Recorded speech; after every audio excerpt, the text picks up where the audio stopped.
This is not a story. This is a warning. Across America, there are places where the nightmares never end, and the truth is buried with the dead. Tonight, we open another door. Welcome to the American Nightmare. In southeast Arkansas, there are places that don't make it onto maps people keep. They exist between highways and tree lines, down roads that turn to dirt before you notice the pavement is gone. Mobile home parks tucked behind woods, power lines sagging overhead, the air always carrying the smell of wet ground and rust. If something happens in places like that, it usually doesn't travel far. It stays local. It stays quiet. It stays with the people who were already there. This story begins in one of those parks. Zack lived there. His trailer sat along a narrow lane where the grass bled into the road, and nobody bothered to draw a line between public and private space. The steps were worn smooth from years of use. The railing leaned just enough to suggest it had given up resisting. Above the door, a single porch light burned early each evening, casting a weak amber circle that didn't reach much farther than the first step. That light mattered. People knew what it meant. Zack was a man who didn't blend in, even in a place where no one stood out. Late 30s, early 40s, hard to tell. Thick neck, heavy jaw, hair kept close. He carried himself like someone who expected resistance and welcomed it when it came. His posture did the talking for him. Shoulders forward, feet planted wide, a stance that claimed space without asking. He kept the front of his trailer bare. No decorations, no furniture. Nothing that suggested comfort or hospitality. The door stayed closed most of the time, but never locked. When it opened quickly, like he'd been standing just on the other side. Zack didn't work a job anyone would list on paper. He sold packages. No labels, no explanations. No conversations that wandered. People came to his door, knocked once, sometimes twice. They didn't stay long. Money changed hands without being named. Whatever they left with fit easily under an arm or into a jacket pocket. Nobody ever asked what was inside. Nobody needed to. Connie lived with him. She was younger than Zack, late 20s, maybe early 30s. She dressed plainly, t-shirt, jeans, clothes chosen for utility, not attention. Her long hair was never styled, just kept out of the way. If you passed her on the road, you wouldn't remember her face 5 minutes later. But if you stood near her long enough, you noticed things. The way she watched without staring. The way she listened without reacting. The way her posture stayed relaxed but ready. Connie didn't like what Zack did. That much was clear, even though she never said it outright. Sometimes when someone knocked late and Zack stood up too fast, she'd look toward the back of the trailer instead of the door. Sometimes she lingered in the kitchen longer than she needed to, waiting for voices to lower before she moved again. She never argued with him. She never challenged him. She had learned the difference. Zack wasn't violent with her. He didn't need to be. His volatility lived in smaller things. The way his jaw tightened when someone hesitated. The way his voice dropped instead of rose. The way silence stretched when he felt disrespected. It was enough. Most residents in the park knew better than to test him. They treated his trailer like a checkpoint. Approach carefully. Say little. Leave quickly. His reputation did the work for him. All except Fred. Fred had lived in the park longer than most. Long enough that people stopped remembering when he arrived. His trailer sat a few lanes over, half hidden by trees, like it had grown there instead of being placed. He was middle-aged, wiry, with a slender build that didn't suggest strength or weakness, just use. A worn baseball cap, plain clothes, a rugged, unkempt beard that softened his features without making him friendly. Fred didn't avoid Zack. He didn't hurry either. When Fred came to the door, he stood in the threshold like it belonged to him. Calm, unbothered, slightly intrusive without moving an inch too far. His eyes stayed steady. He never smiled. The first time Connie noticed him, she felt it immediately. Not fear exactly, but tension without direction. The kind that didn't spike, the kind that settled. Zack and Fred had history. Nobody in the park knew all of it, but everyone knew enough. Arguments that stopped short of fights. Conversations that ended with doors closing hard but not slammed. Long gaps where Fred didn't come by at all, followed by sudden appearances that felt deliberate. Fred didn't fear Zack. He probably couldn't beat him if things turned physical. But that didn't seem to matter. He met Zack's stare without flinching, like he wasn't impressed by force, like he'd already decided what lines he wouldn't cross, and Zack wasn't one of them. That unsettled Connie more than anything else. In Southeast Arkansas, people understood hierarchies. They understood who controlled what. Fred didn't seem to recognize the one Zack relied on. And that made him dangerous in a way no one could name. By the time Fred knocked again, late after the porch lights had been on a while, Connie already knew this wasn't just another customer. Fred knocked long after the park had settled. Not late enough to feel unusual, just late enough to feel deliberate. The porch lights were already on. The lanes were quiet. A television hummed somewhere down the row. Insects pressed against the thin air like static. Zack was sitting at the small table inside his trailer when the knock came. One sharp rap. A pause. Then another. He looked at the clock without standing. Unbelievable, he muttered. Connie was on the couch, legs folded under her, reading something she wasn't really reading. She didn't look up right away.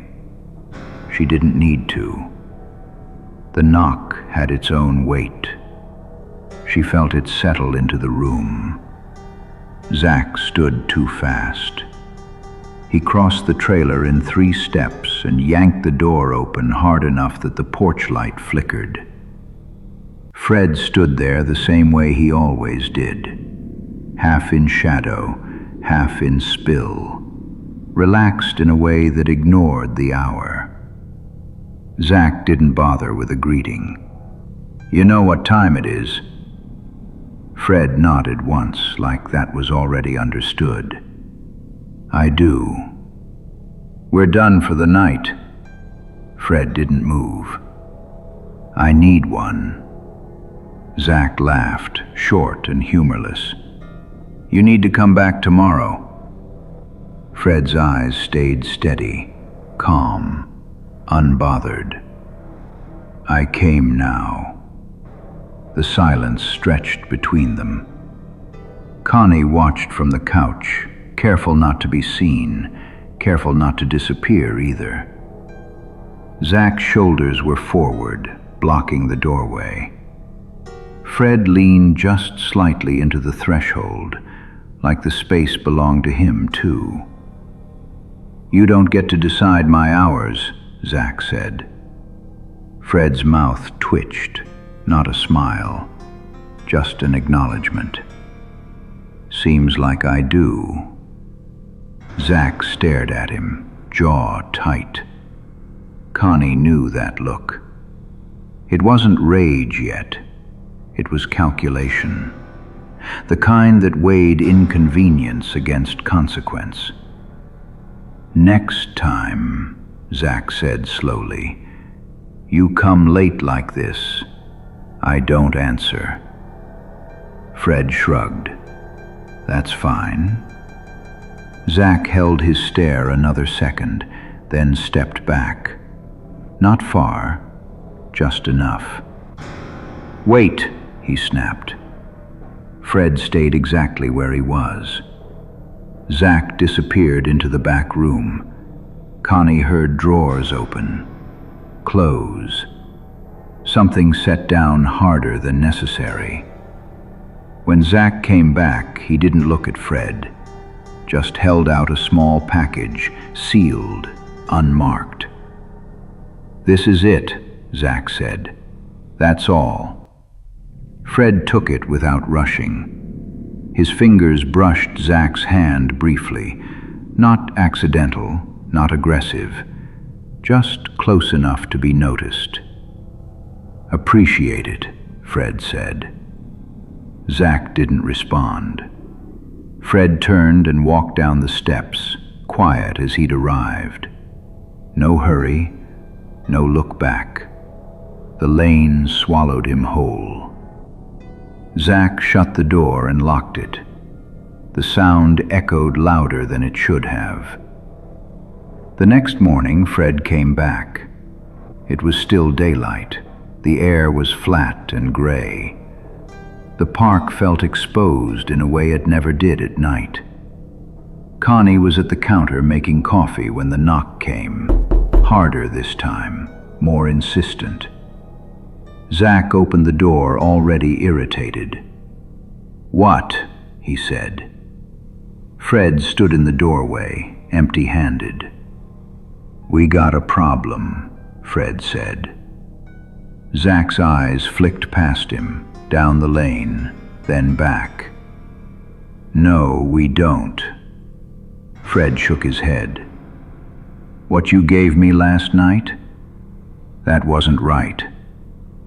Zack's posture changed immediately. "You don't get refunds." "I'm not asking for one." "Then you're done here." Fred leaned into the doorway just a little more, his calm never cracking. "I'm asking you to fix it." Zack laughed again, louder this time. "You came after hours and now you're complaining?" "You sold it," Fred said. "That's on you." Connie stood still, coffee forgotten. The argument wasn't loud, but it was sharp. Words placed carefully, like they were being stacked instead of thrown. "You get nothing today," Zack said. "Get off my doorstep." Fred watched him a moment longer, eyes steady, unreadable. Then he nodded once. "All right," he said. "Just thought you should know." He stepped back, turned, walked away. No shouting, no threat, no resolution. The rest of the day felt wrong. People still knocked, business still happened. But the air around Zack's trailer felt tighter, like something had been pulled too far and left there. Zack snapped at one customer for lingering too long, slammed a drawer he didn't need to slam.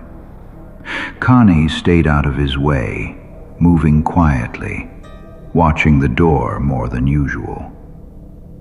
By early evening, the light outside had softened. Porch lights blinked on one by one. The park settled into its usual rhythm. Connie stood by the door, pulling on her shoes. "I'm going to walk over to Lisa's," she said.